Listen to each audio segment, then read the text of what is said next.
From the moment I moved into the neatly manicured subdivision of Willow Ridge Estates, I knew I had stepped into a world governed less by neighborly courtesy and more by the whims of a certain group of self-appointed overseers. The HOA, in theory, was supposed to maintain property values and keep the neighborhood looking respectable. But in practice, everyone knew it was run by one person, the HOA president, a woman named Marlene, though behind closed doors, the community had adopted a simpler, more fitting title for her: Karen. Her power was unofficial but absolute, rooted not in kindness or leadership, but in an almost pathological desire for control. She scrutinized lawns with a ruler, counted the number of cars in each driveway, and inspected the trash bins for incorrect recycling. Her influence seeped into every cul-de-sac and backyard like a creeping vine. Most residents complied quietly, preferring the illusion of peace over confrontation. I, however, had not yet learned the rules of survival in Willow Ridge Estates. The trouble began with subtle irregularities, things that, at first glance, could have been dismissed as mere inconveniences. I noticed a delay in receiving my mail during the first week after moving in. Nothing unusual, I thought. New addresses often faced small hiccups. A package arrived late. A letter never came at all. But I didn't think much of it until the pattern sharpened into something unmistakable. The missing items were always the same: bills, official notices, prepaid packages, and anything that looked vaguely governmental or financially important. Junk mail and grocery coupons arrived without issue. Birthday cards and holiday flyers appeared as expected. But bank statements? Insurance cards? Utility letters? Always delayed, always missing, always requiring endless phone calls and replacements. It was the absence of a tax document, one mailed twice by the issuing office, neither copy arriving, that first created suspicion in my mind. A neighbor mentioned they'd had no issues receiving mail on time. Another said their mailbox had been overflowing with Amazon envelopes. A third added with an uneasy laugh that mail does disappear sometimes, but it's probably nothing. The tone of their voices suggested it wasn't nothing. The first real clue came unexpectedly. While walking my dog early one Saturday morning, I watched from a distance as a familiar figure strode confidently down the sidewalk, her posture stiff, her floral blouse unmistakable. Marlene, the HOA president. She wasn't carrying her usual HOA binder or clipboard. Instead, she carried what looked like a shopping bag and moved directly to my mailbox. I slowed my pace just enough to watch without drawing attention. She opened the box, reached inside, removed something, examined it, and placed it into her bag before shutting the door with the crisp finality of someone who believed they were entitled to the act. She didn't even look around. From that moment, the pieces slid into place with chilling ease.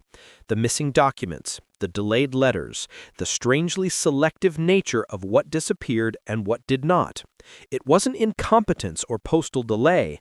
It was her. At first, I questioned my own sanity.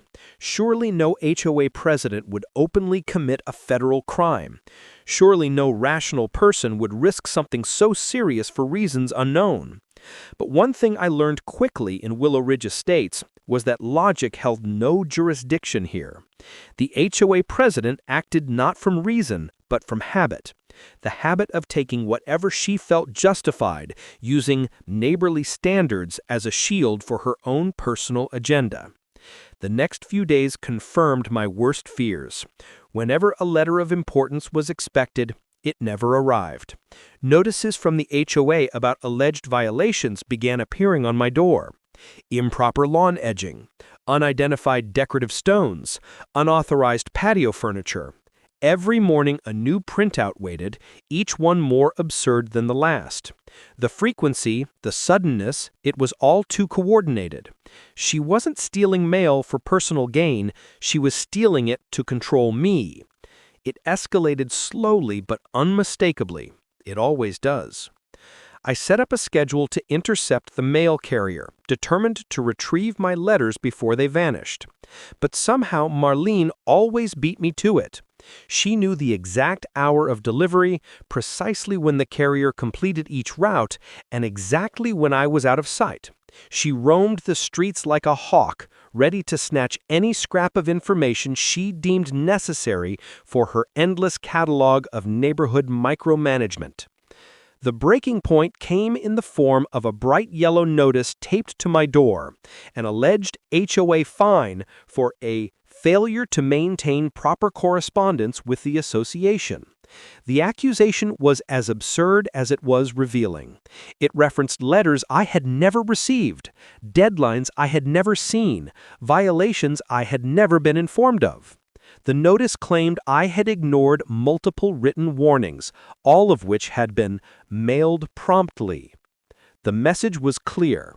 She had stolen my mail, and now she was punishing me for not responding to it. For a moment I simply stood there, gripping the notice in disbelief, feeling an anger bloom in my chest, not the kind that flickers briefly, but the kind that simmered and grew, building into something colder, more deliberate. That night I sat in my garage while the last traces of daylight drained from the sky. The walls around me were lined with tools I had barely used since moving in, each one a reminder of unfinished projects and unrealized plans. A storm brewed outside, wind beating against the siding, but my mind was focused and unwavering. If she was going to meddle with my mail, then I needed to ensure she would never touch it again. And so the idea formed, not from impulse, but from a calculated desire to reclaim what she had taken. A plan that was part deterrent, part justice, and entirely justified. No harm intended, of course, just a lesson, a warning, a gentle reminder that some boundaries were not meant to be crossed.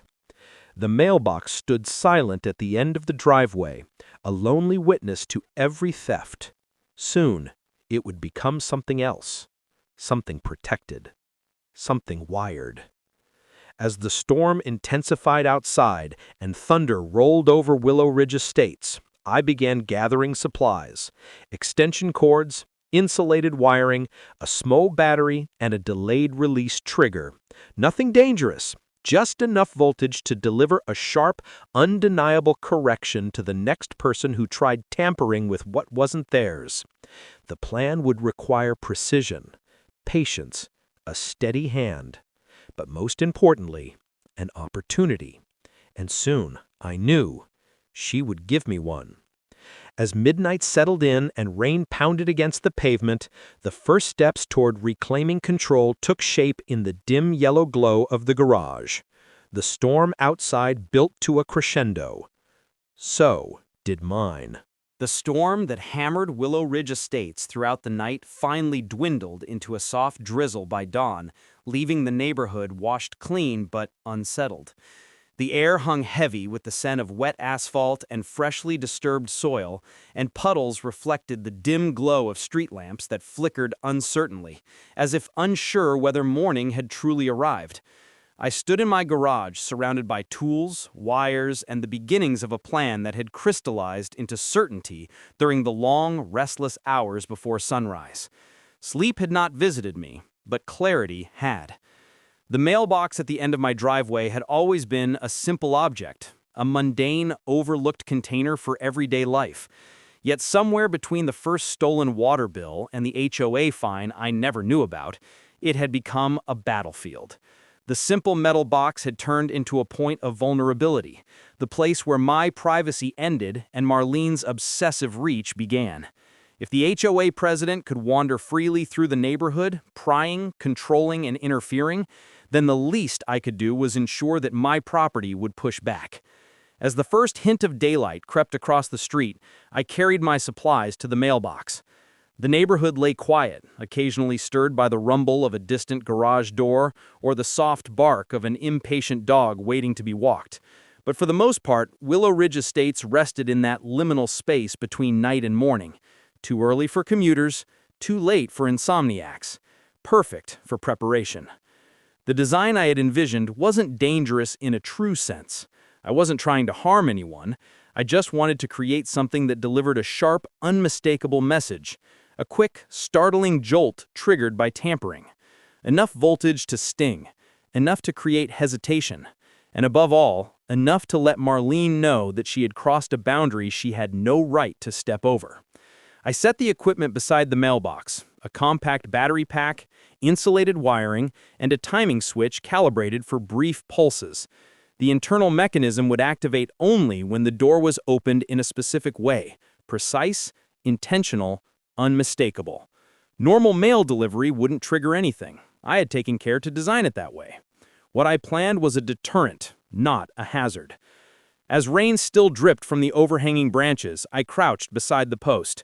Damp soil clung to my knees, and moisture from the metal mailbox chilled my hands.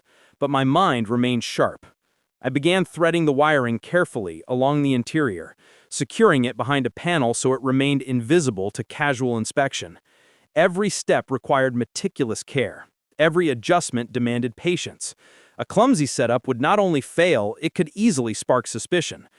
The idea itself wasn't born from malice, but from necessity, and necessity demanded perfection. As I worked, I remained aware of my surroundings. I watched for passing cars, for the flicker of blinds shifting in a window, or the distinct silhouette of HOA president making her rounds. But the morning remained quiet, normal, almost deceptively peaceful. The task took longer than I anticipated. Every minute brought the neighborhood closer to its daily rhythm. Joggers beginning their routines, early birds starting their cars, sprinklers sputtering awake to greet the day. I finished the final connections just as the sun began to break through the cloud cover, casting pale golden light across the street. The moment of truth arrived when I closed the mailbox door and flipped the small, concealed switch that armed the mechanism. There was no sound, no spark, no visible sign that anything had changed. The mailbox looked exactly as it always had, harmless, ordinary, unremarkable. But now it held a secret, a boundary, a defense, a warning. For the first time since moving into Willow Estates, I felt the faint stirring of control returning to me. As I walked back toward the house, my attention shifted from strategy to anticipation. I knew Marlene's habits. She inspected most properties under the guise of routine observation, and she always made her rounds in predictable cycles. Early mornings disguised as friendly walks, afternoons masked as HOA business, and evenings justified by neighborhood security. There was no doubt she would approach my mailbox again. She couldn't resist the opportunity to pry, to search, to micromanage, and I planned to be ready when she did. The rest of the morning passed in a restless haze. I attempted to occupy myself with chores inside the house, laundry, dishes, wiping down the counters, but every creak of the floorboards made me glance toward the window, ready for the moment when her familiar figure would materialize on the sidewalk. My dog sensed the tension in the air and followed me from room to room, restless and uncertain. Hours passed. The mail carrier arrived around midday, delivering envelopes with familiar efficiency. I watched from behind the blinds, careful not to be seen, until the truck drove away. That was usually when the theft happened, when the coast seemed clear, when the street lay empty. But today, no one came. Not yet. I waited, patience dissolving slowly into anxiety. The minutes dragged by, each one amplifying the silence that wrapped around my house like a heavy blanket. Then, just as I was beginning to question whether she might deviate from her routine, a silhouette appeared at the end of the street. Familiar, unmistakable, and utterly predictable. She walked with purpose, as she always did, each step fueled by the self-righteous certainty that the entire neighborhood belonged to her oversight. Her floral blouse fluttered in the breeze, her hair, styled into its usual rigid helmet, didn't move, and her eyes, sharp, scanning, calculating, locked instantly on my mailbox. The moment had arrived. I stood still behind the curtains, heart pounding with a mixture of anticipation and apprehension. There was no backing out now. The trap had been set. The mechanism was active. The mailbox waited. Marlene approached without hesitation, glancing once over each shoulder, though not with caution, only with the arrogance of someone assuming no one would dare challenge her. She reached out with her usual confidence, fingers closing around the handle of my mailbox as naturally as it belonged to her. The instant she pulled the door open, her reaction was immediate. A sharp jolt, a sudden flinch. Her hand recoiled instinctively as she jerked back with a startled gasp that echoed faintly through the quiet street. She stumbled, clutching her wrist, staring at the mailbox as if it had transformed into a snake ready to strike again. For a moment, she simply stood frozen, bewildered, trying to process what had just happened. And then, as the realization dawned on her that the mailbox had not merely resisted her touch, but actively pushed back, a new expression crossed her face. An expression that carried bewilderment, indignation, and something else entirely. Fear. It lasted only a second before morphing into something far more volatile. Outrage. I watched as she stepped back, glaring at the mailbox, her face turning a shade of red I had only seen once before, when she fined a neighbor for having an unauthorized garden hose. I could see her mind working, gears turning, grasping for an explanation she could twist to her advantage. This was not over. Not by a long shot. Satisfied that she had retreated for the moment, I allowed myself a single quiet breath of relief.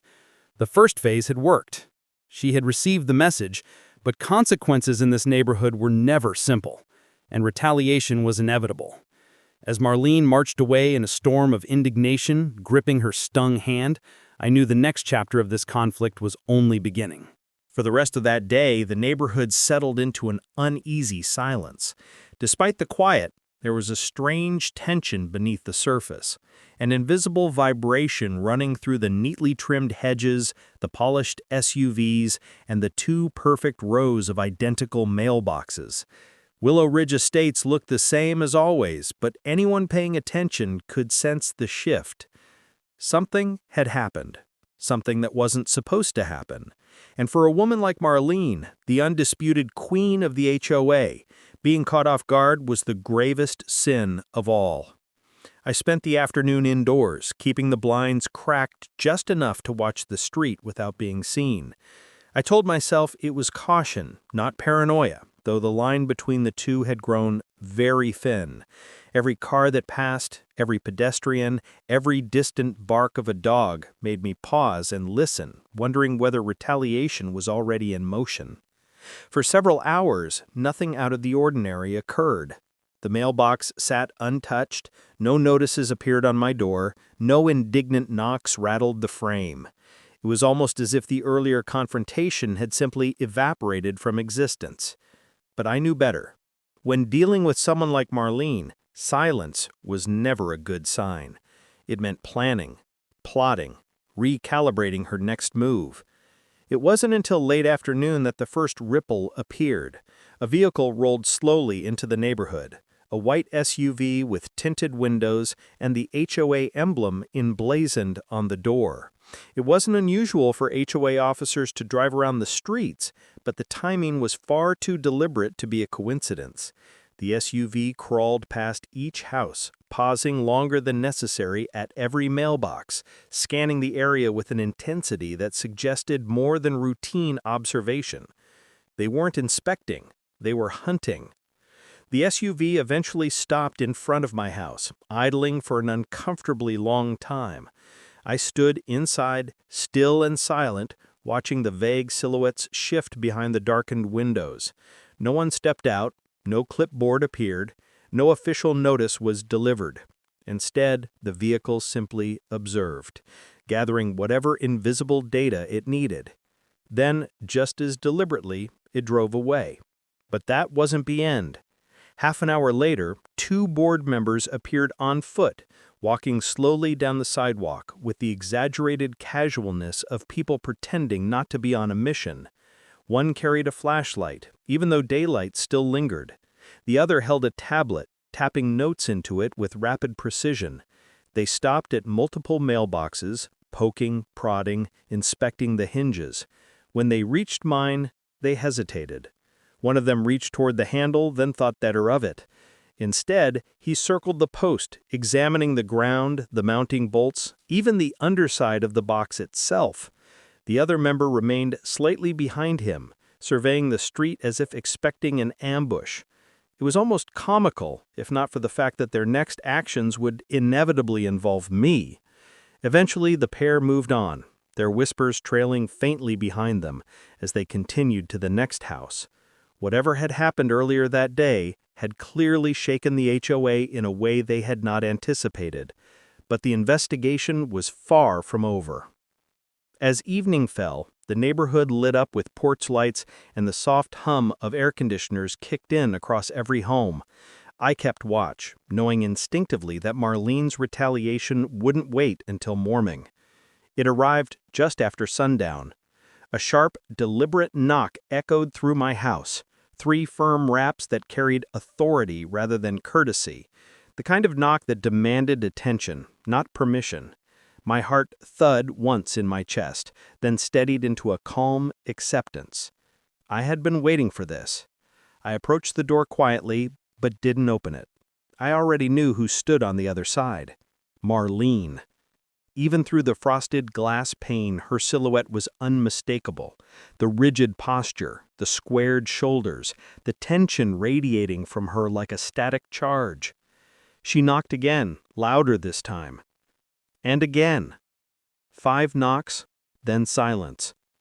I waited, motionless. Breath held. Eventually her shadow shifted. She leaned closer, perhaps listening for movement inside. Then she spoke, not in words, but in the faint scrape of a paper being taped to the door. The message was clear. She wasn't leaving without making herself known. When her footsteps finally faded down the driveway, I opened the door cautiously. A bright red HOA violation notice glared back at me from the center of the doorframe, illuminated by the porch light like some kind of ceremonial accusation. I pulled it off and brought it inside. The accusation was predictable, an alleged tampering with community property, even though the mailbox legally belonged to me, installed long before the HOA had rewritten the neighborhood guidelines. They had always operated under the assumption that rules applied only when convenient. But what unsettled me was the wording. The notice claimed the HOA had reason to believe I had modified the mailbox in a hazardous way, endangering the safety of community members. It demanded an immediate inspection and threatened escalating fines, suspension of privileges, and potential legal action if I refused. The phrasing was precise, targeted, designed to corner me. I read the notice twice, then folded it carefully and set it aside. They were escalating faster than I expected. Night settled in fully, bringing with it a restless quiet. Thick clouds covered the moon, casting the neighborhood in a heavy, oppressive darkness. I kept the lights low, watching as shadows drift across my yard. More than once I thought I saw movement. Someone walking slowly by the mailbox, someone pausing near the driveway, someone lingering on the sidewalk a little too long. Whether it was real or imagined, I couldn't be sure, but the feeling of being watched grew stronger. Hours passed, and eventually the street fell silent. The last porch light flicked off across the way, the hum of air conditioners faded across every home. I remained awake. When the first hint of dawn touched the horizon, I finally stepped outside. The grass glistened with morning dew, and the mailbox stood exactly as I had left it. Quiet, unremarkable, almost innocent-looking. But something had changed. On the ground, near the base of the mailbox, partially hidden by the shadow cast by the post, lay a small, folded note. A handwritten note. Not an official HOA document, not a printed message. Something personal. I picked it up, feeling the faint texture of the paper between my fingers. Inside, in sharp, unmistakable handwriting, a single sentence was scrawled. "We know what you did." No signature, no threats, no explanation. Just certainty. Just warning. Just the beginning. A chill settled over me as I stood there on the driveway, the early morning air cold and still. The mailbox had spoken its message. Now the HOA was delivering theirs. The handwritten note remained in my hand long after the morning air had grown uncomfortably cold. The words, "We know what you did," had sunk deep beneath the surface of the day, coloring everything with a slow-spreading unease. It wasn't a threat, not directly. It was worse. It was a promise, a signal that the HOA, and undoubtedly Marlene at its helm, had shifted gears from passive aggression to active pursuit. Inside my house, the silence felt heavier than usual, as though the walls themselves had absorbed the message and were now waiting tensely for the next move. I placed the note on the kitchen counter and sat at the table, thinking through the implications. The HOA was a bureaucracy, yes, but it was also a machine, one that rarely acted without purpose. If they were resorting to intimidation, it meant they had no real evidence yet, which meant the war was still winnable. The hours that followed slipped by quietly, though the stillness never eased. Around 9, an unfamiliar car, a black sedan with government-style plates, passed through the neighborhood. It drove slowly, scanning addresses, lingering before pulling away. Whether it was coincidence or coordinated intimidation, I couldn't tell, but its presence added another layer to the uncertainty settling over Willow Ridge Estates. By noon, the HOA's escalation became unmistakable. A fresh notice appeared on my door, this time not taped sloppily, but tucked carefully into an official HOA envelope. It bore the emblem embossed in glossy ink, the kind they reserved for legal threats or community-wide warnings. Inside, I found a formal summons to an emergency standards review scheduled for that evening at the community clubhouse. Attendance was expected. Compliance was mandatory. Failure to appear would be interpreted as an admission of misconduct under Section 14B of the HOA Community Safety Guidelines. I'd lived here long enough to know Section 14B didn't exist. They made it up, a scare tactic for residents who didn't know they were being bullied. This time, though, the tactic wasn't aimed at confusion. It was aimed at pressure. The timing, the tone, the urgency, it all pointed to Marlene. She wanted control back, and she was willing to bring the entire HOA apparatus crashing down around me to get it. The rest of the afternoon passed in slow motion. People emerged from their homes, pretending not to glance at my property, but failing miserably. Their movements were stiff, careful. Some offered awkward, sympathetic nods. Others watched with the quiet curiosity of people witnessing a neighborhood spectacle unfold in real time. My neighbors weren't cruel, just cautious. In Willow Ridge Estates, choosing sides was less about morality than survival. By early evening, I made my way to the community clubhouse. The building looked like every HOA clubhouse across the country. Neutral colors, manicured shrubs, the faint smell of disinfectant and overused carpet. But tonight, there was a weight in the air, a collective tension that clung to the walls like dust. A cluster of board members hovered in a corner, whispering in hushed tones. A few residents loitered near the entrance, pretending to browse the notice board while very obviously observing every move I made. Inside the main room, a long conference table dominated the space. At its center sat an assortment of papers, binders, and an overly large pitcher of ice water, as though hydration was an essential part of the ambush they were preparing. And at the head of the table sat Marlene. Her posture was impeccable, back straight, hands folded neatly in front of her, a controlled expression resting on her face.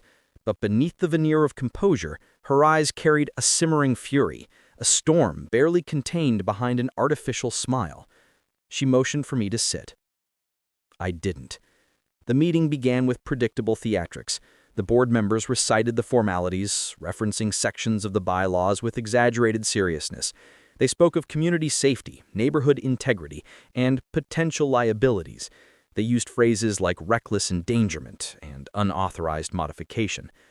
All carefully chosen words, all hollow.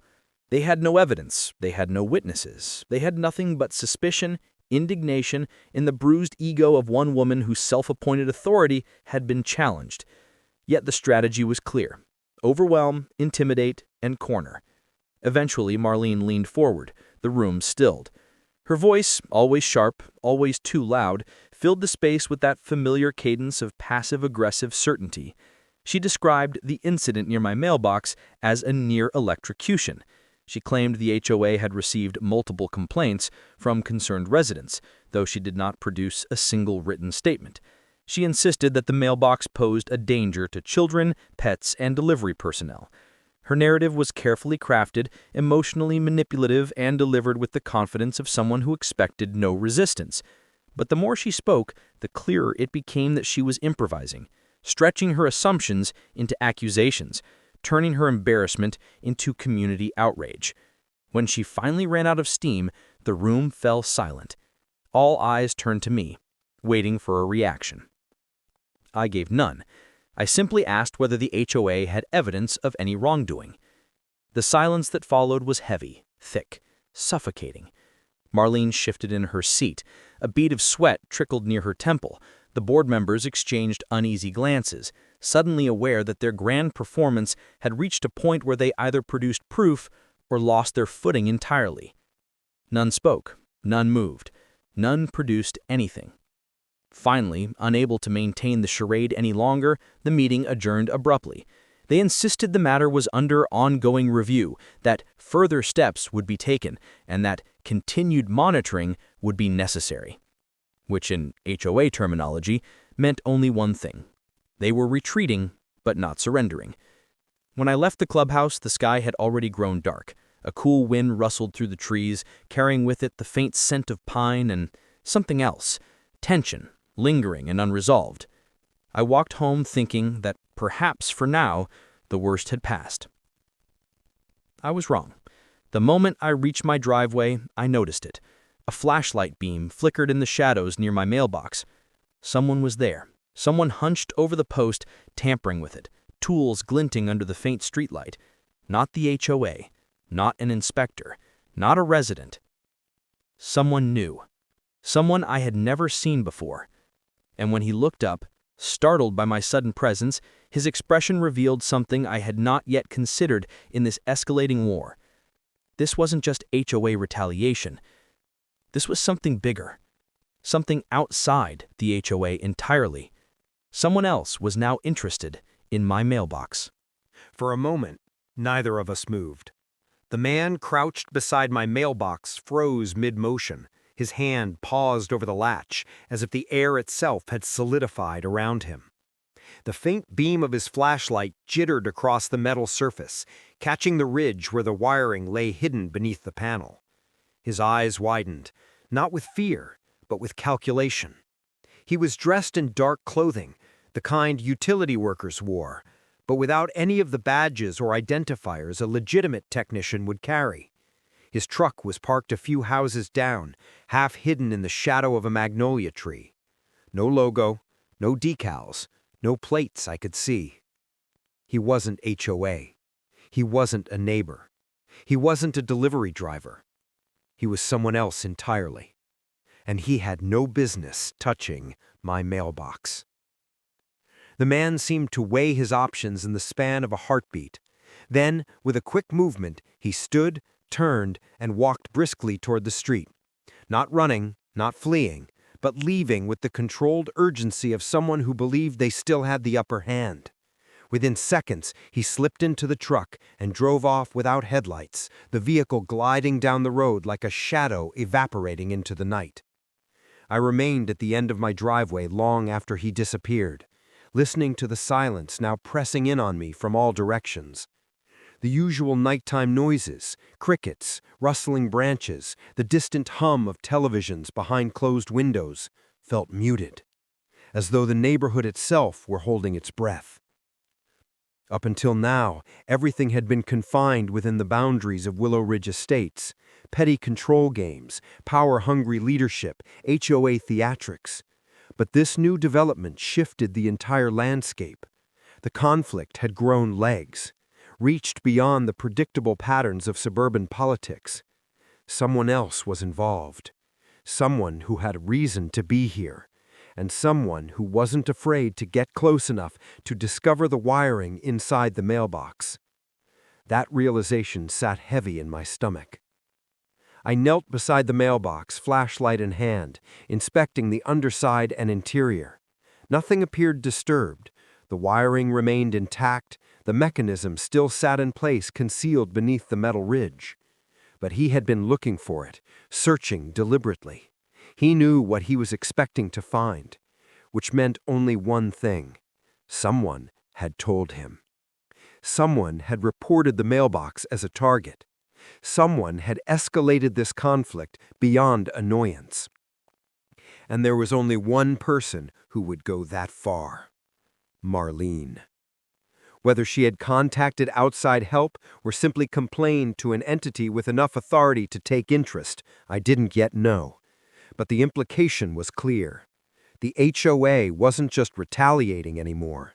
They were recruiting reinforcements. I returned inside and locked the door, though the lock suddenly felt inadequate in a way it never had before. The walls of my home seemed thinner, the windows more fragile. My sense of control, hard-earned and carefully constructed, had developed cracks. The rest of the night passed without incident, though sleep remained out of reach. Every sound put me on alert. Every flicker of headlights down the street sent my heart lurching. I was no longer dealing with entitled busybodies or HOA theatrics. Someone had crossed a new line, and morning would only bring more complications. At dawn, I checked the mailbox again.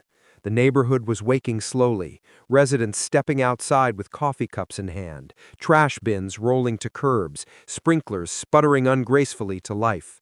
Everything looked normal. But then I spotted it. A new notice. Taped crookedly to the mailbox post, fluttering slightly in the breeze. This time not from the HOA, but from someone else. A small, white slip of paper with no header, no logo, no signature. The message, typed in plain black ink, was short and clinical. A federal investigation may be conducted regarding reported mail tampering. Cooperate fully. Federal. The word twisted in my gut like a hook. I stood there for several minutes, trying to absorb its full impact. It felt impossible, irrational, absurd, but at the same time a perfect escalation in the world of HOA politics, where petty disputes often spiraled into dramatic overreactions fueled by wounded pride. If Marlene had reported a near electrocution as an attack on a postal system or as an attempt to harm community members, she may have contacted someone she never meant to involve, or perhaps someone she intended to involve all along. Either way, the situation had outgrown her, and now it had outgrown me too. By mid-morning, the HOA patrols were back in full force. The white SUV circled the neighborhood twice. A cluster of board members gathered on a street corner, gesturing animatedly toward my house. I watched from my window as they debated something heatedly. Every few minutes, one of them glanced in my direction, as though expecting me to emerge and give them cause to escalate further. But I stayed inside, waiting, observing. It wasn't until early afternoon that the next major shift occurred. A uniformed postal inspector, one with actual credentials and a real USPS badge, arrived. He stepped out of an official vehicle, approached my mailbox, and examined it carefully. He used tools, took measurements, snapped photographs. He spent several minutes documenting every inch of the structure before moving toward my front door. But he didn't knock. He didn't approach close enough to engage. Instead, he slipped an official notice into my screen door and left. The moment he drove away, I retrieved it with a sense of dread. This notice was real. It referenced a device attached to a mail receptacle and stated that an investigation was pending verification. It warned against continued modification of federally controlled mail infrastructure. It demanded cooperation. The implications piled up faster than I could process them. The wiring had never been intended as a weapon. It wasn't even harmful. It had delivered a mild shock, barely more than static. But to an HOA president with no oversight and a bruised ego, it had become an opportunity to paint me as a threat. And now official entities had stepped into the chaos she created. The afternoon sun drifted lower, shadows stretching across the pavement. The neighborhood fell into an eerie quiet. Everyone aware that something unusual was happening, but pretending not to notice. Then, just as the sky shifted to evening gold, Marlene appeared again. She stood across the street, hands clasped, watching my property with a triumphant expression. She wasn't approaching, she wasn't knocking, she wasn't delivering notices. She was simply observing, waiting, knowing something I didn't. I hadn't seen that kind of confidence in her since before the shock. It was then that I realized with a cold certainty, this wasn't just retaliation anymore. This was entrapment. And whatever she was waiting for was coming soon, because she knew the next move wasn't hers. It was going to be mine, or someone else's. Someone I had not yet met. Evening settled over Willow Ridge Estates with a heaviness that felt almost intentional, as if the neighborhood itself were bracing for the conclusion of a spectacle it had unwillingly hosted.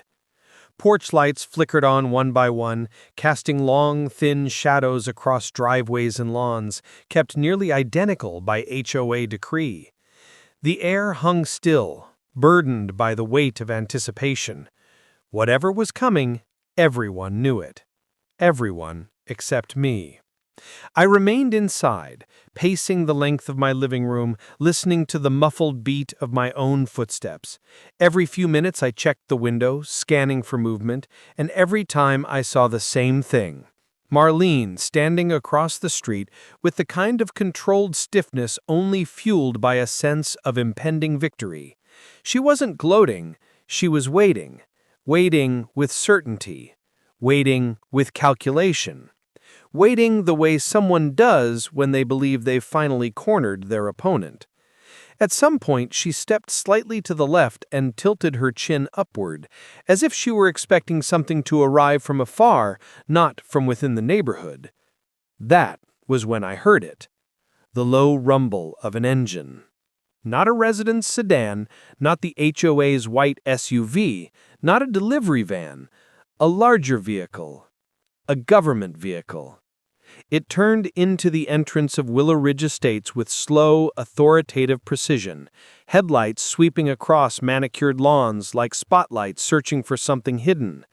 The hum grew louder as it approached, rolling down the main street before coming to a stop directly in front of my house. A federal postal inspector truck. The kind reserved not for routine checks, but for incidents. Serious ones. The door opened, and the same postal inspector from earlier stepped out, though now accompanied by another official, older, taller, with a more rigid posture that suggested experience in dealing with far more serious matters than suburban disputes.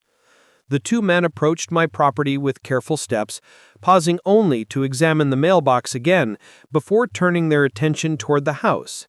They did not hesitate. They did not attempt to appear casual. Their purpose was clear. This visit was not a warning, it was judgment. I met them at the door before they could knock. Their expressions were neutral but firm, the type worn by professionals accustomed to dealing with people who never imagined they would find themselves under federal scrutiny. The conversation that followed was clinical, measured. They explained that a complaint had been filed alleging tampering with a federally regulated mail receptacle. They mentioned electrical modification, safety hazard, and intent to harm. They made clear that tampering with mail infrastructure was a federal offense. They requested to examine the mailbox mechanism. And so, with a sense of inevitability tightening around me, I agreed. The three of us walked to the end of the driveway, where the mailbox sat quiet and motionless in the soft wash of the street lamp. Somewhere behind us, I could hear the faint rustle of neighbors peeking through blinds, whispering behind partially open doors, watching the unfolding scene as though it were a neighborhood-wide performance. The postal inspectors opened the mailbox carefully, expecting evidence of malice. Instead, they found exactly what I had built, a non-lethal, low-voltage mechanism designed solely to deliver a mild corrective jolt, more a deterrent than a danger, a warning, not a weapon. They tested it. They examined the wiring, the battery, the trigger mechanism. One of the inspectors made notes, the other simply observed. By the time they finished, the tension in the air had become palpable, radiating outward toward the growing crowd of silent spectators. Even Marlene leaned forward slightly, as if angling to hear whatever conclusion the inspectors would reach. Finally, the lead inspector stepped back from the mailbox and faced me. His expression had shifted from stern professionalism to something more measured, neutral, perhaps even slightly reluctant. The mechanism was, indeed, a modification to a mail receptacle. It was not permitted. It technically violated federal postal regulations, but, he paused, its design was non-lethal, non-hostile, and clearly intended for private property protection rather than malicious intent.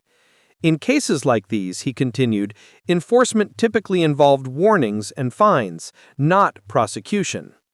He issued a formal citation, a monetary fine, a written warning, and clear instructions to remove the wiring immediately. It wasn't pleasant, but it wasn't ruinous. And, far more importantly, it wasn't the victory Marlene had prepared the entire neighborhood to witness. As the inspectors documented the scene one last time, Marlene stepped forward from across the street, unable to contain herself any longer. Though she couldn't approach the officials directly, her presence hovered behind them like a specter fueled by self-righteousness. Her posture screamed expectation, a silent command for harsher punishment, public humiliation, something that would cement her authority over the community. But she received none of it. No arrest, no federal charges, no dramatic takedown. Just a warning, a fine. A conclusion completely disproportionate to the extravagance of her vendetta. When the inspectors finished their work and returned to their vehicle, she remained rooted in place, her expression collapsing inward, confusion folding into disbelief, disbelief morphing into something bitter and sharp. The federal truck rolled out of the neighborhood slowly, leaving a hollow quiet in its wake. The crowd dispersed. Neighbors retreated indoors. Windows shut, porch lights dimmed. Life resumed, and Marlene stood alone in the street staring at the mailbox that had sparked a conflict she no longer controlled. I removed the wiring that night, dismantling the mechanism piece by piece. The components were small and harmless, reduced to a collection of wires and batteries that looked more like a failed science project than a threat. When finished, I placed everything into a box and stored it in the garage. As I returned inside, a strange calm settled over me. The war wasn't glamorous. It wasn't triumphant. It didn't end with dramatic reversal or poetic justice. But it ended. And in Willow Ridge Estates, that was victory enough. The next morning, I checked the mailbox. It was empty, not of mail, but from interference. No notices, no new accusations, no threatening notes. And not a single sign of Marlene. For the first time since moving in, my mailbox felt like mine again. Ordinary, unremarkable, peaceful. A week later, the HOA board announced a surprise leadership restructuring, personal health reasons, they claimed, transition of responsibilities. But the neighborhood knew the truth. Control, once lost, rarely returns to its former master. As for me, I learned something simple, powerful, and strangely comforting. Sometimes the only way to survive in a neighborhood ruled by a Karen is to deliver a message louder than hers. And once the message is delivered, you never have to send it twice.